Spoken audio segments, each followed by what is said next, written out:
Ari ambuye naira naine.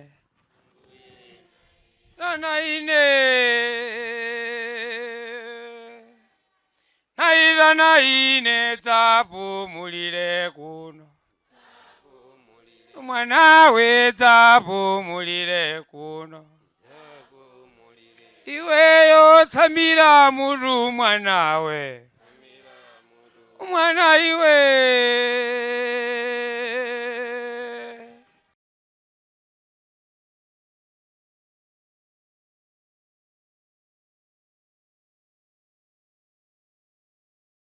Yafikanso nthawi ino imene timakhala tikuphunzira kuchokera buku lopatulika limene timaona maphunziro osiyanasiyana amene angatithandizire ife kukuza moyo wathu wauzimu.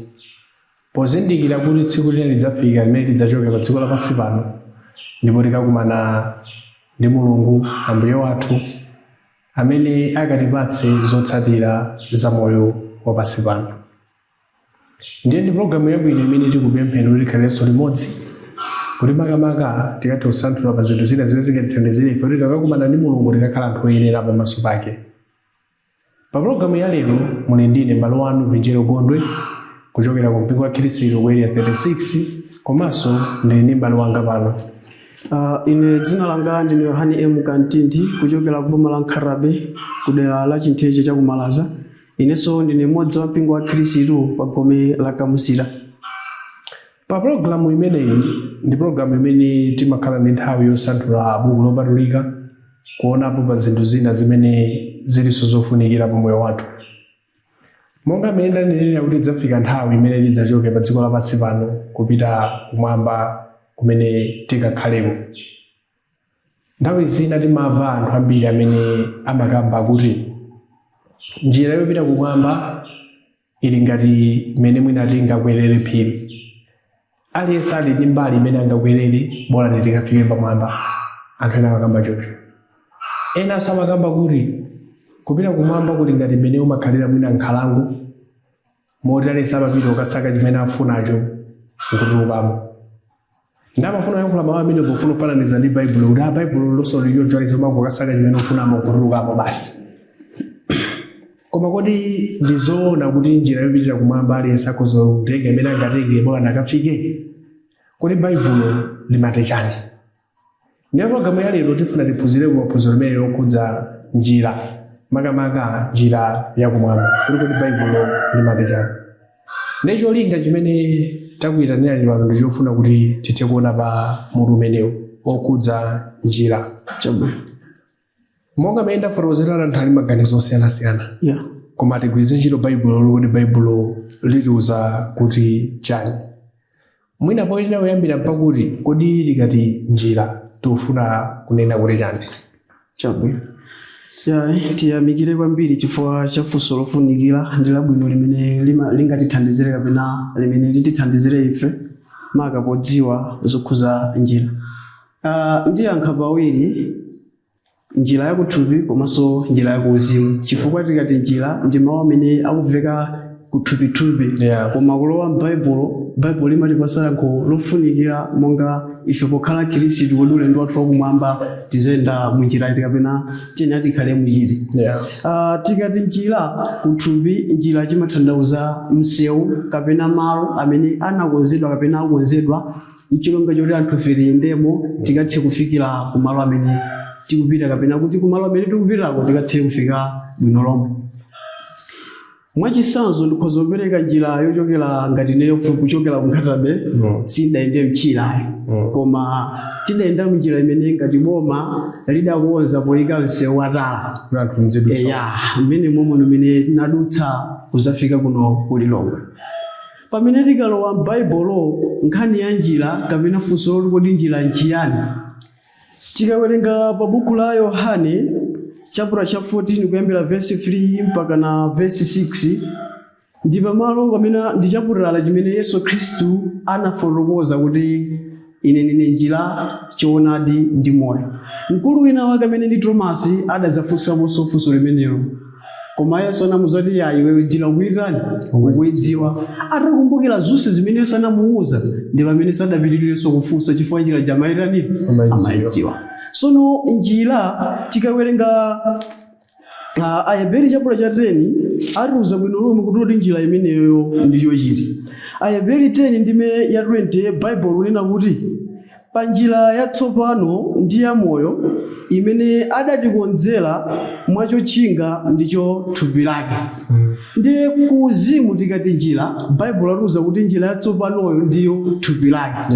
Tikaonetsetsa kuti kodi thupilo ndi chiyani, Akolosi 1:18 akuti thupilo ndi ya mpingo. Ndiye kuti njira ndi mpingo. Sono Yesu ku Yohane 14 verse 3 mpaka na 6 powauza anthu aja kapena potiuza ife Bible likutanthauza kuti chani? Yesu ndi mwini mpingo, Yesu ndi mawu, komanso ponena za njira ndiye kuti njirayo ndiyo mpingo. Alright, ndi kufotokoza kwabwino chifukwa nthawi zinadi anthu tikamakhala timafuna kutanthauzira zinthu mmene tikuganizira, koma mmene maoneramo mwationetsa ndithu kuti kuthupi ndi koma kuuzimu akuti njira ndiye mpingo kapena ndiye thupi lake. Zimene tikuziona ndithu m'Baibulo kuti zili motero. Komanso powonjezera palikona buku la Efeso chapter 4 kuyambira verse yake 4 matsika musi amakambanso kuti thupi ndili ngati ndili limodzi. Ndiyo tanthauza kuti tikakamba za njira tikukamba za njira imodzi. Chifukwa Yesu ujanso ku Yohane chapter 6 uja atakamba za njira kutitsimikizira ife kuti iyeyo ndiye ndaniyo ndiye njira ndi imodzi ndithu imene uli mpingo umene alakaze. Koma nthawi zina mwina munthu amatoma kupitiriza maganizo kuti komano tsono munthu angadziwe bwanji njirayo, popeza makambo kuti njira ndi mpingo, angadziwe bwanji kuti njirayo ndi osati imene lulutsa apayi mamaka ya kuuzimu. Munthu kuti ayidziwe njira maka ulendo usi wa dziko lapansi ayi. Chifukwa ndazaperekapo chitsanzo chochokera kwathu nkhatabu zafika kuno ku Lilongwe ndi kuti ulondewo ndayenda pa dziko lomwe lapansi. Koma pa njirayi ndi njira imene yopita kumwamba, ndi ulendo wakumwamba tetero. Ndiye munthu kuti ayidziwe njira imeneyi, Yesu mpemphero lake anazanena mawu akulu ndi ofunikira kwa basi. Tikawerenga ku Yohane 17 pa verse 17 Yesu akunena kuti patulani iwo mchoonadi ndi mawu anu ndi choonadi. Ndiye munthu kuti audziwe ulendo wakumwamba kuti uli motani kapena kuti ayidziwe njirayi kuti kodi ndi mpingo kapena ndiitiyo, ndiye kuti avere kapena aone kuti kodi Bible likuti chani. Ndiye kuti munthu kuti ayidziwe njirayo ayenera kuyidziwa kudzera m'Bible. Chifukwa Yesu ponena kuti ndine njira, choonadi ndi moyo, ndiye kuti zinthuzo mawu a Yesu kapena zonena za Yesu sitingakazipeze kwina koma m'Bible. Ndiye kuti munthu kuti ayidziwe njirayo ndiye kuti agwiritsire ntchito kapena avere zimene mawu limene ndi Bible buku lopatulika lunena, ndiye kuti munthuyo njirayo ayidziwa. I think pali chinthu china chimene anthu ambiri kaya ndi ulesi kaya ndi chani, pa anthu ambiri amene sitimakhala ndi chidwi chofuna kukhala ndi nthawi yotsegula Bible. Nefoti sitikukhala ndi chidwi chofuna kukhala ndi nthawi yotsegula Bible zikutipangitsa kuti tisadziwedi choona kuchokera m'buku lopatulika. Koma amene mwatiwerengera pa buku la Yohane chapter 17 akunena kuti choonadi ndiye chanicho mawu. Ndiye kuti ngati munthu wapanga chiganizo chonena kuti ineyo sindifuna kuwerenga Bible, choonadi sungachidziwe. Nthawi zina anthu chifukwa cha ulesi umene tikukambawo timaona anthu ambiri amathanena kuti akakhala ndi funso makukhulupirira kuti ndikakufunsa abusa aja basi akandiuza zomwezo. Koma kodi amakhala ndi nthawi yotsegula kuti aonedi ndi vuto limene anthu tili nalo. Chifukwa cha zimenezo zotipangitsa kuti choonadi tisachitani tisachidziwe. Chifukwa ukapeza uyu akunena zake uyu akunena zake, chifukwa ifeyo patoka sitifuna kukhala ndi mtima ofuna kuona kuti zilidi choncho monga buku la Machitidwe chapter chake cha 17 chazathu ajanali ndi chidwi kuti aone kuti zilidi ngati imene Paulo akutanimo akuzinena. Mumatibweretsa kwambiri mu buku la Yohane chapter chake cha 14 verse yake ya 3 mpaka na verse yake ya 6. Mukhoza kupitiriza kutisanthulira motani kuti pamenepo munthu akozoma tavada atani ndi njira choonadi ndi moyo, koma anthu azimvetsetse motani. Pali zinthu zitatu zimene zilizofunikira kwambiri pamenepo. Okay, kuyambira payo kuchapula cha 14 buku la Yohane pa verse 3 makatiwerengeso akunena kuti makatiwerenge ndipo ngati ndipita kukonzera inu malo ndizabweranso ndipo ndizalandira inu kwa ine ndekha kuti kumene kuli ineko mukakhale inunso ndipo kumene ndinkako ine mudziwa njira yake. Tomasi ananena ndi iye, Ambuye sitidziwa kumene munkako, tidziwa njira bwanji? Pa verse 6 yakunena kuti Yesu ananena naye, ine ndine njira ndi choonadi ndi moyo, palibe munthu adza kwa Atate koma mwa ine. Kuyambira 3, 4, 5 ndikupita kuti yankha kale pamene tadziwa kuti njirayo chiyani chimene Yesu amatanthauza.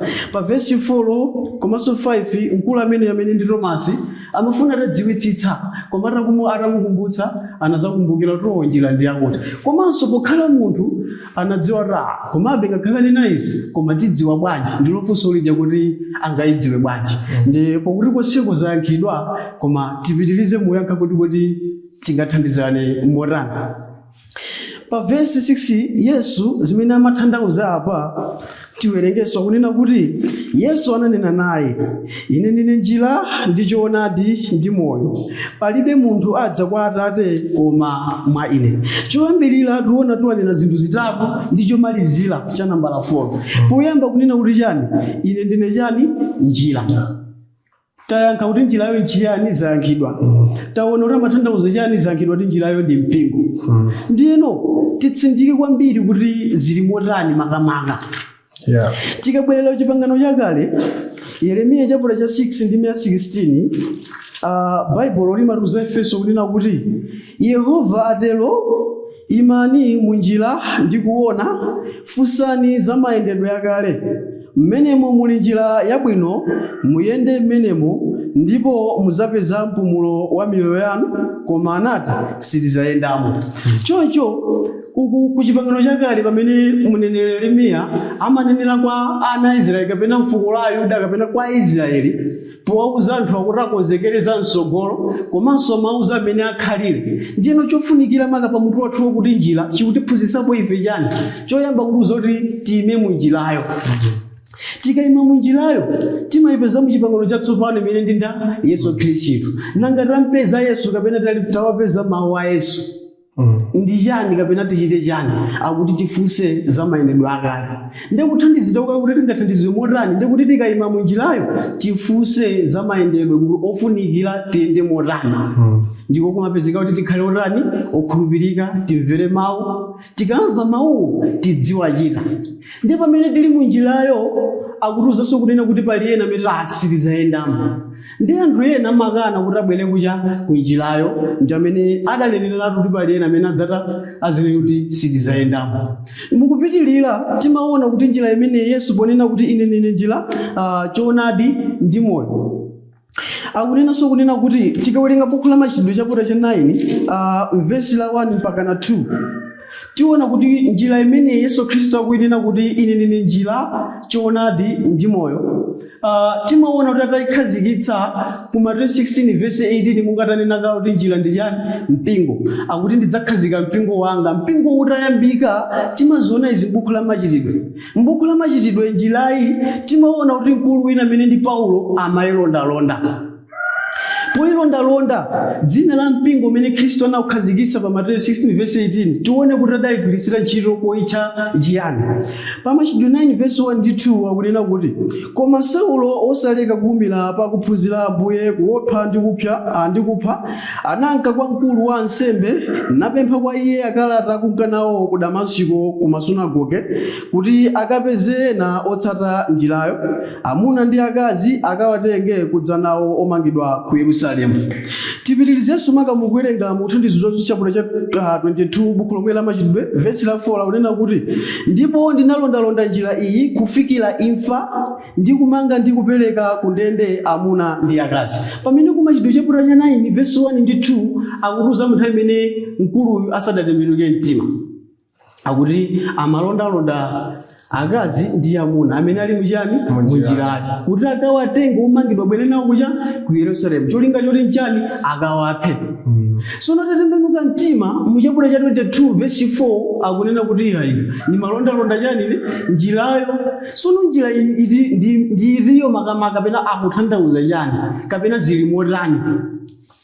Efeso chaputala cha 1 verse la 13 pamene pa anayiulula bwino lomwe kuti njirayi ili motani kapena anthu angathandizidwe motani.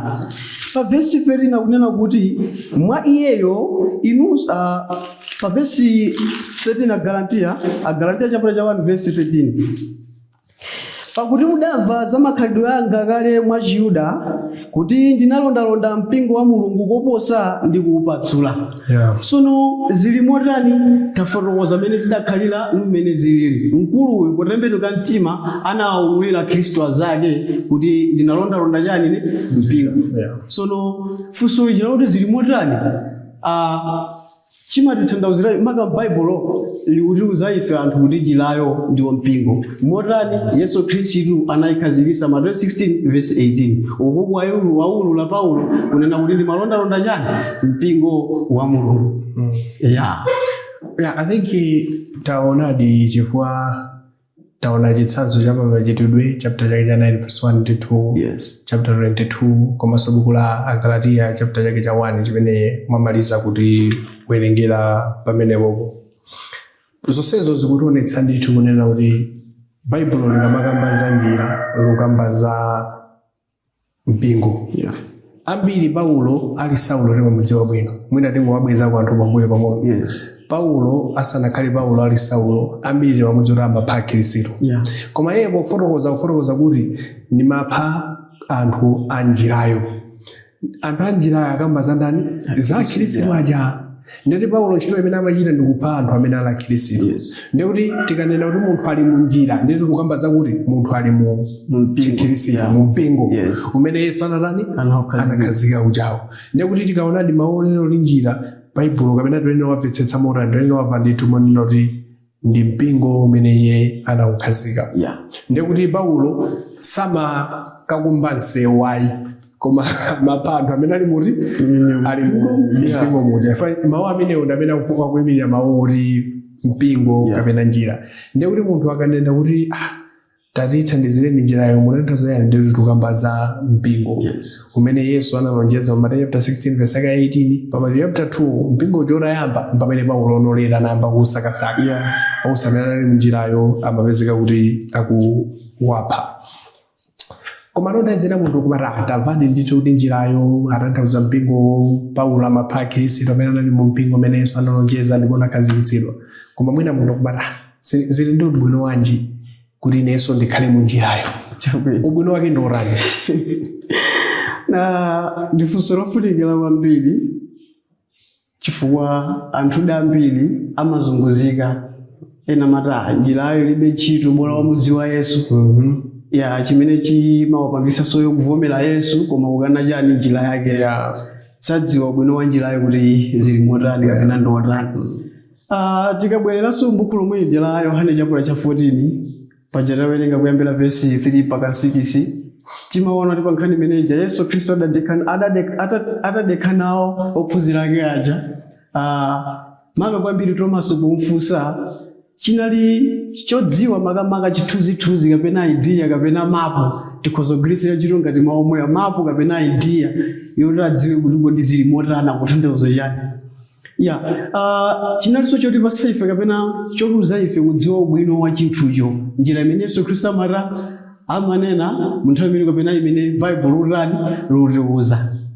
Ubwino wake wa njirayi ubwino woyamba ndi woti umadziwa umakhala ndi idea kapena mapu chifukwa monga tanena kuti njirayi si njira imene imakhalira kuthukayi koma njira yolendo opita kuti kumwamba. Ndi ukayidziwa njira imaka ubwino wake umakhala ndi mapu kapena idea ya ulendo wakuti wakumwamba. Chifukwa tikumbukire ku Yeremiya kuja nena kuti time muchani munjirayo tikayima tifunse za mayendedwe nanga titafunse motani kapena zitithandizira chani. Ndi kuti ubwino ngokuti tikafunsa ngokuti utipatsa ife kapena utithandizira ife kupita kuti ulendo wakumwamba. Komanso ubwino wina ndi wakuti chani umapanga ubale ndi Mulungu. Ubale umabwera motani chifukwa cha Yesu Khristu mwini. Yesu Kristo lero ti iye ndi njira palibe wina adza kwa Atate kumwamba mwa iyeyo ndekuti kuti munthu ukafike kumwamba kapena kwa Mulungu mwini Tate ndekuti ukhale muti munjirayo ndekuti ubwino wake ndikuti umapanga ubale ndi Khristu ndi Mulungu mupitirizaso ubwino wake ndikuti chani ukapanga ubale ndi Khristu kapena ndi Mulungu umakhala munthu wopulumutsidwa tikawerenga buku la Machitidwe chaputala cha 2 verse 47 Bible limatuzefurina kuti Mulungu amawonjezera tsiku ndi tsiku akuti apulumuke. Kuchichewa liwula kuti mpingo sadalikepo koma kuchizungu maka New King James Version akuti Mulungu anawonjezera anthu tsiku ndi tsiku ku mpingo akuti adzatani azapulumutsidwa. Ndekuti ubwino wa njilawo ngokuti chani ndikuti munthu akhale wopulumutsidwa. Ndekuti akakhala wopulumutsidwa ndikuti ulendo wakumwamba ndi wake ndipo kumwamba katani akafika chifukwa chake Yesu tikabwera mbuyo akunena chaputala cha Yohane 14 akunena kuti mtima wanu usavutike chifukwa ine ndikupita kukakukonzerani njalo malo pamene ndikupita ndidzataniso ndizabwera kuzakutengani ndikuti ubwino wake wa njirayo kakuti ukakhalamo umatha kupanga ubale ndi Mulungu komanso khala kupulumutsidwa komanso makhanda idea yoti ulendo waili ndikuti tiyenda motere pokafikira kuti kumwamba. Chinhaso I think chimene munachifotokoza kuyambirira paja kunena kuti tikakamba za njira tikamba za mpingo. Yes. Ndipo Bible likamakamba za mpingo limakamba za thupi. Kuti thupi ndi limodzi. Tikati tionenso pa buku la Efeso pa chapter chake cha 5 pa verse yake ya 23 akunena kuti pakuti mwamuna ndiye mutu wa mkazi monganso Khristu ndiye mutu wa ekleziya ali yekha mpulumutsi wa thupilo. Amagwiritsa ntchito ti mawu oti ekleziya mabaibulo amagwiritsa mawu oti mpingo. Ali yekha mutu wa mpingo. Ekleziya ndi mawu amene akuchokera ku Chigiriki kutanthauza oyitanidwa otengedwa uku kupititsidwa malo ena. Ndakunena kuti Yesu ali mutu wa ekleziya mpingo komanso apititsa verse yoti ali yekha mpulumutsi wa thupilo. Ndiye kuti akutipatsa ife chithunzi chonena kuti ngati munthu sakhala muthupi amene ali mpingo wake amene uli njirayo sangapeze chipulumutso.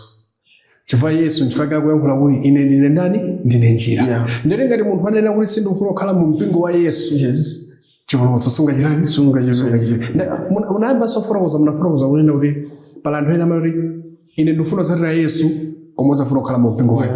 Zimene zili zonse pale chifukwa munthu amene afuna kutsatira Yesu amene akhale mujani munjira yake kapena mu mpingo wake. Ndiyoti pamene munthu akanena kuti kukhala munjirazo zofunika chani ukakhala munjira yolondola moyo usatha kupeza. Zili ngati chitsanzo mene tifotokoza ku moyo wathu wakuthupi. Ngati munthu ufuna kupita ku Blantyre ukatenga sewu lawika sukafika ku Blantyre. Munthu sokatafuna kukhala wakumwamba akhale munjira yotani yolondola amene uli chani mpingo wake. Chifukwa yekha ali yekha mpulumutsi wa chani wathupilo amene ali mpingo wake. Ndiye kuti munthu akafunsafunsa lonena kuti ine ndifuna zili ndi ubwino wanji kukhala munjira chipulumutso chili pamenepo. Ngati wasankha kusakhala munjira chipulumutso wataniso wasemphana nacho. Ichonso ndi fundo ina yofunikira imene ndiwafuna zokuonjezera pa zimene mumanenazi. Ngutheka ina sali munjira muwauza kuti chani arani tsopano kuti mene ndamvera munanga ine ndani wapeza ndine mu mpingo mwina ulakwika umene Yesu sanakhazike fa njirayo ndi imodzi kuti arani chawe choyenera kuti anthu achite kwa iwo amene sali munjira imeneyo si chinthu chovuta nchapafupi koma kwa iwo amene adzichepetsa nakhala omvetsetsa koma kwa iwo amene omisa mtima wake nchinthu chovuta kuti angachizove motani. Ndi choyenera kuchita kuti apeze chipulumutso apena kuti akhazike munjirayo choti achite. Tikawerenga buku la Yohane chaputala cha 3 ndi 16 pamene timaona bwino lomwe Bible limatiuza kuti Mulungu potikonda ife anthu a m'dziko lapansi makati limene zimene lemba lunena kuti pakuti Mulungu anakonda dziko lapansi kotero kuti anapatsa mwana wake obadwa yekha kuti yense wakukhulupirira iye asatayike koma akhale nawo moyo wosatha. Ndi atayika bwanji kapena satayika motani ngati wamukhulupirira satayika kapena komanso ngati wamukhulupirira kuti akhale nawo moyo wosatha ndi kuti ayenera atsatire zimene Yesu Khristu akunena. Yesu Khristu akunena ziti tanena za njira Bible atiuza njira ndikuti njirayo akayiona akayimvera nakhazikikamo ndikuti munthuyo wathandizidwa. Angathandizidwe motani ayenera kuti amve mawu. Tikawerenga buku la Roma chapter cha 10 ndime ya 17 akunena kuti chomwecho chikhulupiriro chiza ndi mbiri idza mwa mawu a Khristu. Tikumbukire kuti kale tawerenga ku Yohane chapter cha 17 ndime ya 17 akuti patulaniwo mchoonadi mawu anu ndocha choonadi. Ndekuti munthu uja kuti athandizidwe kuti njirayo idziwe nakhazike mmene momwe amvere zimene Bible limene ndi mawu a Mulungu akunena. Ndekuti akamvera mawu choyenera iye nchati asamangowamva tikawerenga Yakobo 1:22 akuti musamve kokha ndi kuzinyenga nokha koma mukhale kuti akuchita. Ndekuti mawu aja akangoti wawamva awachitanso motani ndekuti adzawachita khatu atani wakhulupirira. Chifukwa chani Marko 16:16 akutuza ife chani pitirani kalalikireni kowerengedwa onse amene wakhulupirira nabatizidwa adzapulumutsidwa. Ndekuti munthu uja akhulupirira chani zimene wamvezo. Nchifukwa chake Waroma akutuza kuti chani mbiri iza mwa chani mwa mawu andani a Khristu. Ndekuti zimene Yesu Khristu ananena pa Yohane 6:16 paja ndekuti tikakhulupirira zimene zozo ndekuti tathandizidwa. Mupitirizaso akakhati wamva mawu wakhulupirira choyenera kuchita munthuyo sadali munjira ya Khristu wamva mawuwo ndekuti chimene achite chakuti chani ayenera alape. Asinthe direction chifukwa nalowa direction ya atenge mapu ofunikira kalenda idea yofunikira ya ulendo wakumwamba. Akakhati walapa munthu uja avomereze Yesu Khristu. Amvomereza motani tikawerenga Mateyu 10:32-33 Yesu Khristu akutsindika munena kuti amene azandikana ine pamaso panu ndiso zamukana kuti kumwamba. Amamukana motani kapena angamukane motani ndekuti ngati sawamvera mawu sawakhulupirira salapa ndekuti pamenepo Yesu Khristu wamukana. Ndi akamvomereza Yesu Khristu asamangoti ovomereza Yesu Khristu yekha koma avomereza Yesu ndi chani ndi njirayo mpingo wake. Chifukwa ngoti wavomereza Khristu koma njirayo kuyikana ndekuti munthu amene sangathandizidwe. Ndi akavomereza munthuyo choyenera kuchita chakuti ayenera abatizidwe.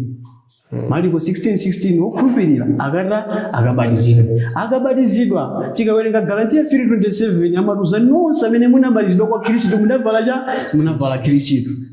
Ndekuti munthuyo amakhala kuti wabatizidwa akabatizidwa amakhala wapulumutsidwa maka ali mchani munjirayo. Ndiye akabatizidwa choyenera kuchita munthuyo chakuti yani asamangokhala koma azipembedza kapena azipita kukasonkhana pamodzi ndi chani ndi abale kapena ndi mpingo. Tikawerengaso chivumbulutso chapter cha 2 ndime ya 10 amatuza ife kuti tikhale okhulupirika. Ndekuti akatero munthuyu amakhati wathandizidwa mmoyo wakuuzimu maka popeza njirayi komanso popeza pokhala ndi idea komanso mapo aulendo wakumwamba. Ndithudi. Mwataonapo mavesi ambiri amene mwakambapo za Marko chapter 16:16 amafotokoza ndithudi amene akhulupirira nabatizidwa adzapulumutsidwa. Ndekuti munthu ananena kuti ine sindifuna kukhulupirira sindifuna kubatizidwa pitozolipo kutso palibe. Pa 1 Petro chapter 3:21 akuti palinso chinthu chimene chitipulumutsa ife ndicho ubatizo. Munthu ngati sapanga ubatizo chipulumutso sangachipeza. So pamene Yesu monga buku la Roma chapter 16:16 amatifotokozera ndithu kuti mulankhulane wina ndi nzache ndi kupyopyonana kopatulika mipingo yonse ya Khristu ikulankhulani inu. Ndekuti Yesu pamene amalonjeza pa Mateyu 16:18 iye kukhala mwini mpingo ndi wa Khristu. Fa Yesu ndeda ndi kuna kwa mpingo. Chifukwa apagwitsa ntchito mauri ya mipingo ya Khristu. Sakamba za mipingo ina akamba za mpingo mene uli ndi dzina la munthu wa Yesu Khristu. Ndeti munthu akanena kuti ndifuna ndi peze moyo osatha ayeno batizika koma batizike kuti kumpingo wa ndani wa Khristu. Chifukwa Yesu ndamene anayika mpingo. Ndeti munthu akanena inero nabatizika ubatizo mtundu wachi ubatizo unali ngotichita madzi pa chipumi funso kumati kodi Yesu anabatizika ubatizo mtundu wachi Mateyu chapter 3 omizidwa. Kodi Yesu anakazika mpingo pa Mateyu chapter 16:18 akulonjeza pa chapter 2 akutani akukazika pa Roma chapter 16:16 akuloza kuti ni mpingo wa Khristu ndi fomulo wake Khristu ndi Yesu Khristu. So anthu nthawi zina tikozomafuna chipulumutso ngati munjira yolakwika tili mu mpingo olakwika ndikuti tiyenera ndithu kuti tione kuti Yesu anatipatsa dongosolo la mtundu wanji. Anthu ambiri tikufuna kupulumuka koma sitifuna kutsatira zimene mawu a Mulungu akunena. Ilo ndi vuto limene anthu ambiri tili nalo tsopano. Aliyense amati kuti aina akafika kwina mukafuna kupulumuka mutani ayi ngokwezani manja mwamba tikupemphereni atawapemphereni ukapita kwina ndikuti chisokonezo chimene chakula. Koma tiyamikire kwambiri chifukwa mwatithandizira zokudza njira. Taona ndithu kuti njira ilipo, Yesu ndi njira, ndipo Yesu anakhala njira motani, anapereka mpingo wake kuti onse amene afuna kupeza chipulumutso akhale muti njira. Paulo anawuzunza koma analephera sizingatheke kutseka njira. Tiyamikire kwambiri chifukwa tinali limodzi pa programu imeneyi. Pa programu ya lero mlali ndine m'bale wanu Vijero Gondwe kuchokera mpingo wa Khristu Kwaya 36 komanso nani m'bale wanga. Ine ndine Yohane M. Kantinthi kuchokera kwa Malankhatrabe chaku Chintheche chaku Malaza. Inenso ndine mmodzi wa mpingo wa Khristu ku Gome la Kamusiri. Kufikiranso nthawi ina Mulungu akudalitseni nonse. Amen. Amen. Ati Ambuye naita naine